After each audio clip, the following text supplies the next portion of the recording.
शुक्रिया है हाफिजो इसका रहो करते अदा, हिफ्ज़ कुरान के लिए अल्लाह ने तुमको चुना।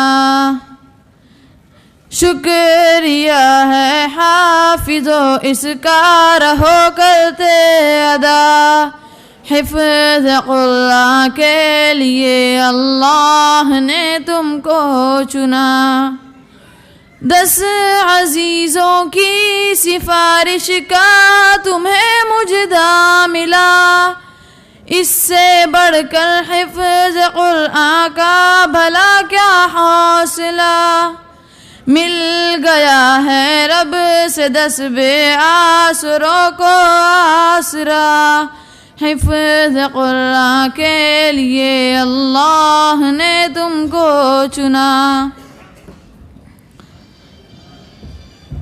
अब्बू अम्मी को अल्लाह ताज कल पहनाएगा, जिसके आगे चांद सूरज को ग्रहण लग जाएगा। शर्त बस ये है कि न हो कौलो अमल में फासला, हिफ्ज़ कुरान के लिए अल्लाह ने तुमको चुना।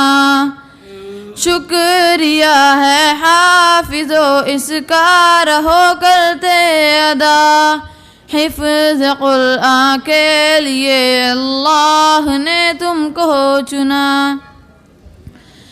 हिफ्ज़ कुरान के अल्फाज तुमने कर लिए, नेमतों से दामन तुमने अपने हरदम भर लिए।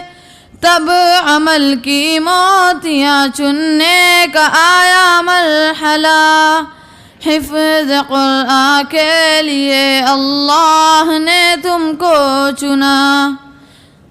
अस्सलामु अलैकुम। जज़ाकल्लाह। अब इस